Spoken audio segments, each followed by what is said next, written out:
భారతీయ railway చరిత్రలో Vande Bharat express ఒక సరికొత్త అధ్యాయాన్ని లిఖించింది.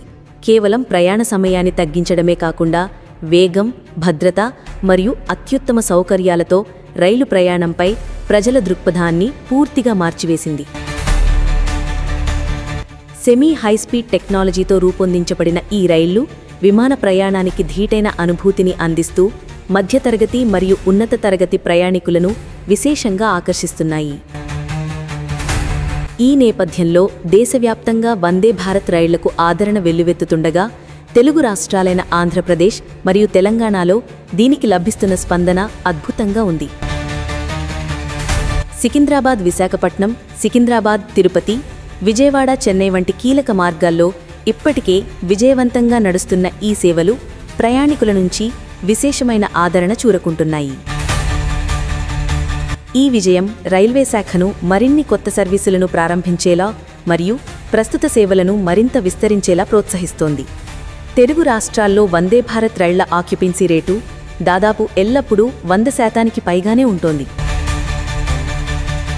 ప్రయాణికుల నుంచి వస్తున్న ఈ అపూర్వ స్పందనలు గమనించిన రైల్వే శాఖ 2 కీలక చర్యలపై దృష్టి సారించింది. మొదటిది, ప్రస్తుతం ఉన్న రూట్లలో రద్దీని తట్టుకోవడానికి కోచ్ల సంఖ్యను పెంచడం.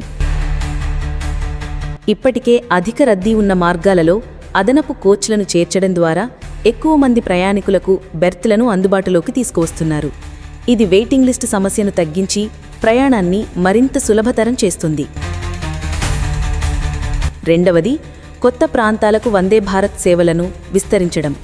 ఇందులో భాగంగా ఆంధ్రప్రదేశ్ వాణిజ్య రాజధాని విజయవాడను భారతదేశ సిలికాన్ వ్యాలీ అయిన బెంగళూరుతో తిరుపతి మీదుగా కలిపేందుకు ప్రతిపాదించిన వందే భారత్ సర్వీస్కు సూత్రప్రాయంగా ఆమోదం లభించింది.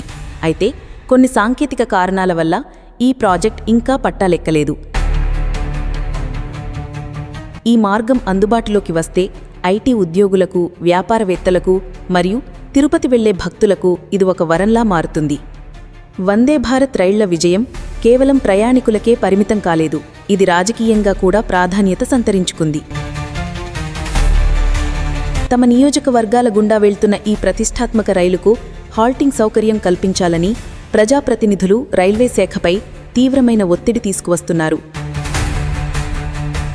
తమ ప్రాంతంలో వందే భారత్ ఆగితే అది తమ నియోజకవర్గ అభివృద్ధికి, ప్రజల సౌకర్యానికి దోహదపడుతుందని వారు భావిస్తున్నారు. ఈ క్రమంలోనే బాపట్ల పార్లమెంట్ సభ్యులు దుర్గాప్రసాద్ చేసిన కృషి ప్రత్యేకంగా నిలుస్తోంది. సికింద్రాబాద్ నుంచి తిరుపతికి మరియు విజయవాడ నుంచి చెన్నైకి వెళ్లే 2 కీలకమైన వందే భారత్ రైళ్లు బాపట్ల జిల్లా మీదుగా వెళ్తున్నప్పటికీ జిల్లాలో ఎక్కడా హాల్టింగ్ సౌకర్యం లేదు. ఈ 2 రైళ్లకు బాపట్ల మరియు చీలాల పట్టణాలలో హాల్ట్ కల్పించాలని కోరుతూ ఎంపీ దుర్గాప్రసాద్ ఏకంగా 2 సార్లు కేంద్ర రైల్వే మంత్రిని స్వయంగా కలిసి విజ్ఞప్తి చేశారు. ప్రజాప్రతినిధుల నుంచి వస్తున్న విజ్ఞప్తులను, ప్రయాణికుల నుంచి పెరుగుతున్న డిమాండ్ను పరిగణనలోకి తీసుకున్న కేంద్ర రైల్వే మంత్రిత్వ శాఖ ఈ విషయంలో సానుకూలంగా స్పందించింది.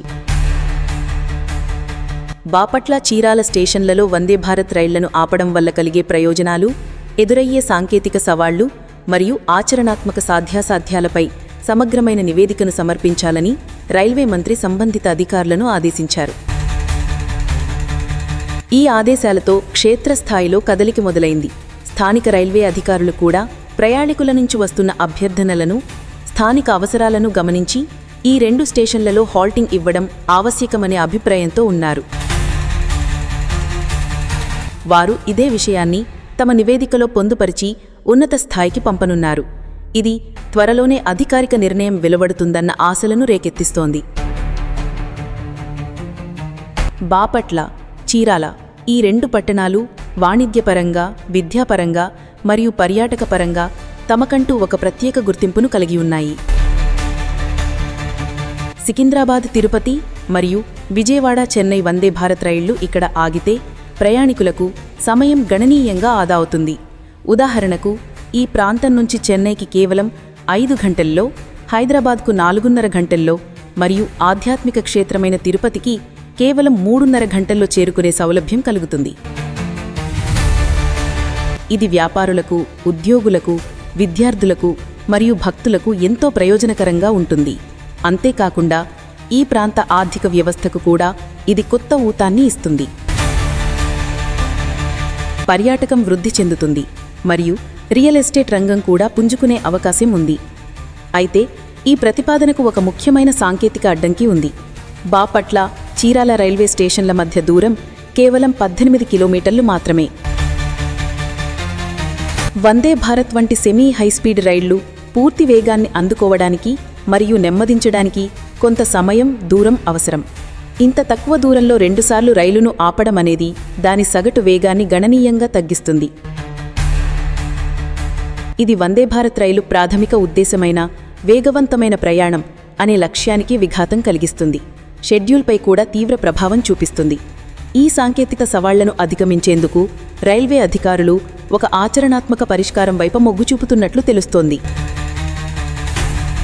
2 రైళ్లను 2 స్టేషన్లలో ఆపడంతో బదులుగా ఒక్కో రైలును ఒక్కో స్టేషన్లో ఆపాలని యోచిస్తున్నారు. ఉదాహరణకు సికింద్రాబాద్ తిరుపతి వందే భారత్ రైలును చీరాలలో, విజయవాడ చెన్నై వందే భారత్ రైలును బాపట్లలో ఆపే విధంగా నిర్ణయం తీసుకునే అవకాశం ఉంది. ఈ ఒక్కొక్క రైలు ఒక్కొక్క హాల్ట్ విధానం ద్వారా ఇరు పట్టణాల ప్రజలకు వందే భారత్ సేవలు అందుబాటులోకి వస్తాయి మరియు రైలు షెడ్యూల్పై కూడా పెద్దగా ప్రభావం ఉండదు. ఇది ఇరు భాగాలకు ఆమోదయోగ్యమైన, సమతుల్యమైన పరిష్కారంగా అధికారులు భావిస్తున్నారు. ప్రస్తుత పరిణామాలను బట్టి చూస్తే బాపట్ల మరియు చీరాల ప్రజల చిరకాల స్వప్నం త్వరలోనే నెరవేరే సూచనలు స్పష్టంగా కనిపిస్తున్నాయి.